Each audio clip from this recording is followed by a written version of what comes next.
Drummond Island Dogman, chapters 18 through 20. Chapter 18.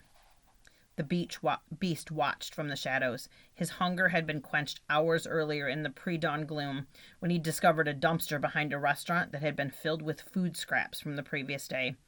The garbage bin was filled with bits of hamburger, steak, french fries, hot dogs, pizza, and bread.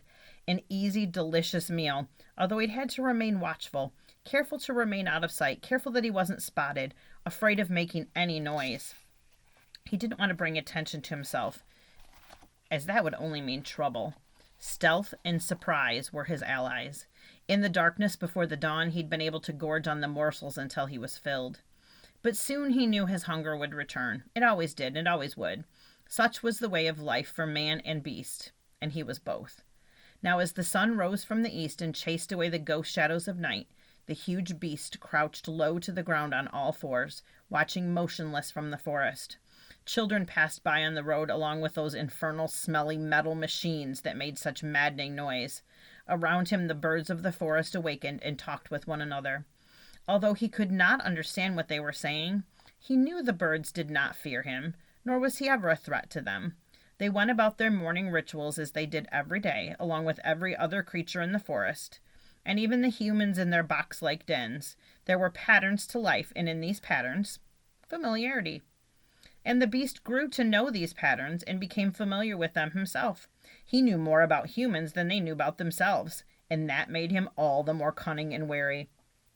It kept him cautious and alert, and for those reasons he'd lived long without much interference. Of course, there were recent times when human intrusion became more than an annoyance, which was the reason he'd escaped to the safety of Drummond Island, a place where he could live and hide among the regions of vast forests and dense thickets, a place where he could hunt and feed. He watched as another child, alone, walked along the shoulder of the road. Safely tucked in the shadows and branches, the beast was only a few feet from the defenseless girl. He could be upon her in seconds. No, the time was not right. He lowered to the ground, curling his lips and snarling softly, and waited. Chapter 19. I nearly failed. I did the best I could, I guess, but I have to admit that I hadn't studied, or I'd never been very good in math. Or maybe that wasn't it. Maybe I could be good in math, but I'd never applied myself to the task. I never really tried. That was most likely the reason that I have never been good with numbers. But whatever the reason, I nearly failed the test. I received a D-, the lowest grade I'd ever received on any test in my life. However, my teacher was pretty cool about it. She said that she was disappointed, that she thought I was a good student, but I really needed to get focused on my schoolwork. She said I could do one of two things. I could let the test grade stand as it was, not good, or try taking the test again at the end of the week. She said that if I studied, I could do much better and my grade would reflect it.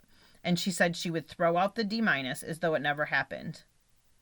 Although I wasn't looking forward to cramming for the test, it sounded much better than having a D- on my test record. My end-of-the-year school grade depended on many of these little exams, and a couple of bad results could really make a difference. So if I could take the test over, do better, and bring my grade up, that would be a huge help. I'll help you study, Delaney said to me as we walked home that afternoon.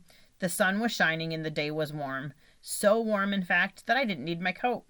I carried it under my arm as we walked, and the pleasant fall sun felt gloriously warm after the recent cold days we'd had. That would be great, I replied. I'll go home and drop my stuff off. See you in about an hour. Perfect, I said. An hour later, I was seated alone at our dining room table. Dad was still at work. He wouldn't be home for several hours. Time passed. Delaney didn't show up. Finally, I called her house. I figured that maybe she just got busy at home and wasn't going to be able to make it after all. Delaney? Her mom said. Why, no, she's not here. She left quite a while ago on her bicycle, saying she was on her way to your house. She's not there? A sick feeling nibbled at the pit of my stomach. I'm sure she's on her way, I said to her mom. She probably met a friend along the way and stopped to talk. You're probably right, Delaney's mom said, but have her give me a quick call when she gets there and let me know she's arrived. I promised I would, but as I hung up the phone, that sick feeling continued to eat away inside. I looked at the clock. Delaney should have been here 45 minutes ago, I thought. Riding her bike, it shouldn't take more than 5 minutes to get here. One thing I wasn't going to do, I wasn't going to wait any longer. If Delaney was in trouble, every second would count. But what kind of trouble could she get into? What could possibly have happened? Deep down, I knew. I didn't want to think about it. I didn't want to acknowledge it, but I knew. It was only one word, and I wasn't going to admit it. I was even thinking about it. I hurried to the side-by-side, put on my helmet, fastened my seatbelt, and fired up the machine. In seconds, I was tearing down our 2-track driveway, knobby tires spinning colorful leaves behind me. Dogman. No. He's real. He's in the woods. No. He's waiting. No. And he was waiting for Delaney when she stopped thinking that. I raced along the driveway, stopping at the road to make sure no cars were coming. I crossed the road to another trail that wound through the woods, a trail that looped back around and passed behind Delaney's house. It's the trail she would have taken to get to my house, and I was sure, hoping, I would find her. I hoped. Branches slapped at the machine as I navigated turns and raced over small hills and shallow ruts. Delaney wasn't on the trail, and when I'd arrived at her house, she wasn't there. Something awful had happened, and I had a good idea what it was. Delaney's mom was surprised to see me.